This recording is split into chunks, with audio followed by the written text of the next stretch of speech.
Hi friends, ಎಲ್ರಿಗೂ ನಮಸ್ಕಾರ. ನಾನು Nitin Gowda. Iran Israel middle ಈಸ್ಟಲ್ಲಿ ವಾರ್ ನಡೀತಾ ಇರೋದ್ರಿಂದ ನಮ್ಮ ಇಂಡಿಯಾದಲ್ಲಿ ಕುಕ್ಕಿಂಗ್ ಗ್ಯಾಸ್ ಶಾರ್ಟೇಜ್ ಕ್ರಿಯೇಟ್ ಆಗಿ ಗ್ಯಾಸ್ ಪ್ರೈಸಸ್ ಎಲ್ಲ ಜಾಸ್ತಿ ಆಗ್ತಾ ಇರೋದು ನೋಡ್ತಾ ಇದ್ದೀರಲ್ಲ, ಅದಕ್ಕೆ ವಿಡಿಯೋನ ಮಾಡ್ತಾ ಇದ್ದೀನಿ. ಗ್ಯಾಸ್ ಸ್ಟವ್ನ ಕಡಿಮೆ ಯೂಸ್ ಮಾಡಿ ಆಲ್ಟರ್ನೇಟಿವ್ ಕುಕ್ಕಿಂಗ್ ಮೆಥಡ್ನ ಯಾವ ರೀತಿ ಯೂಸ್ ಮಾಡ್ಕೊಳ್ಳೋದು, ಯಾವುದನ್ನು ಯೂಸ್ ಮಾಡ್ಕೊಳ್ಳೋದು ಅಂತ ವಿಡಿಯೋದಲ್ಲಿ ತಿಳಿಸ್ಕೊಡ್ತಾ ಇದ್ದೀನಿ. ನೀವು ನಮ್ಮ ಮಟ್ಟಿಗೆ ಚಾನಲ್ಗೆ ಸಬ್ಸ್ಕ್ರೈಬ್ ಆಗಿಲ್ಲ ಅಂದರೆ ಕೂಡಲೇ ಸಬ್ಸ್ಕ್ರೈಬ್ ಆಗಿ ಬನ್ನಿ ನೋಡೋಣ.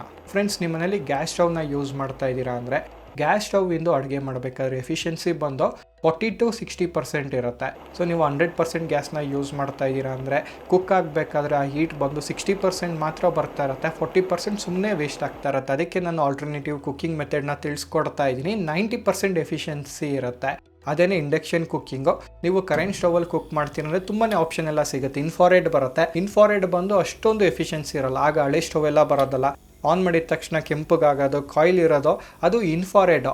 ಈಗ ನಾನು ಹೇಳ್ತಾ ಇರೋದು ಇಂಡಕ್ಷನ್ ಕುಕ್ಕಿಂಗ್ ಬಂದು 90% ಎಫಿಷಿಯನ್ಸಿ ಇರುತ್ತೆ. ಆ್ಯಂಡ್ ತುಂಬ ಜನ ಇಂಡಕ್ಷನ್ ಸ್ಟವ್ ಅಂದರೆ ರೇಡಿಯೇಷನ್ ಆಗುತ್ತೆ ಅಂತೆಲ್ಲ ಅನ್ಕೊಂತೀರಾ. ನೋಡಿ, ನೀವು ಗ್ಯಾಸ್ ಸ್ಟವಲ್ಲಿ ಕುಕ್ ಮಾಡ್ತಾ ಇದ್ದೀರಾ ಅಂದರೆ ಆ ಗ್ಯಾಸ್ ಬರ್ನ್ ಆಗುತ್ತಲ್ಲ, ಆ ಟೈಮಲ್ಲಿ ಕಾರ್ಬನ್ ಮೊನಾಕ್ಸೈಡು, ನೈಟ್ರೋಜನ್ ಡೈಆಕ್ಸೈಡು, ಈ ಥರ ತುಂಬಾ ಗ್ಯಾಸಸ್ ಎಲ್ಲ ರಿಲೀಸ್ ಆಗ್ತಾ ಇರುತ್ತೆ. ಅದರಿಂದ ಅಸ್ತಮಾ ಬರೋ ಚಾನ್ಸಸ್ ಇರುತ್ತೆ. ಅದಕ್ಕೆ ನಾನು ಇಂಡಕ್ಷನ್ನ ರೆಕಮೆಂಡ್ ಮಾಡ್ತಾ ಇರೋದು.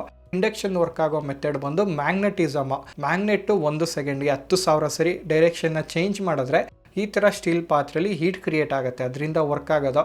ಯಾವುದೇ ಥರ ರೇಡಿಯೇಷನ್ ಆಗಲ್ಲ. ತುಂಬಾ ಸೇಫ್ ಅಂತಲೂ ಹೇಳ್ಬೋದು. ಕಡಿಮೆ ರೇಟು ಆಗುತ್ತೆ. ಇಂಡಕ್ಷನ್ ಸ್ಟವ್ ಬಂದು ಕಡಿಮೆ ಕರೆಂಟ್ನ ತೊಗೊಳುತ್ತೆ. 90% ಎಫಿಷಿಯನ್ಸಿ ಇರುತ್ತೆ. ಗ್ಯಾಸ್ ಸ್ಟವ್ ಕಂಪೇರ್ ಮಾಡಿದ್ರೆ 40% ಅಷ್ಟು ಕಡಿಮೆ ಖರ್ಚಾಗ್ತಾ ಇರುತ್ತೆ ಇಂಡಕ್ಷನ್ ಸ್ಟವಲ್ಲಿ.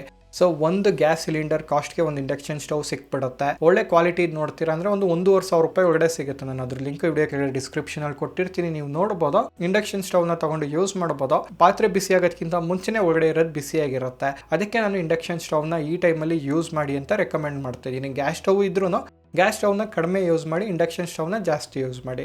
ನೋಡಿದ್ರಲ್ಲ ಫ್ರೆಂಡ್ಸ್, ಈ ವಿಡಿಯೋ ನಿಮಗೆ ಇನ್ಫಾರ್ಮೇಟಿವ್ ಆಗಿರುತ್ತೆ ಅನ್ಕೊಂತೀನಿ. ಇದೇ ಥರ ಕನ್ನಡದಲ್ಲಿ ಟೆಕ್ ವಿಡಿಯೋಸ್ಗಾಗಿ ಟೆಕ್ಕಿಗಾನ ಸಬ್ಸ್ಕ್ರೈಬ್ ಆಗಿ. Thanks for watching.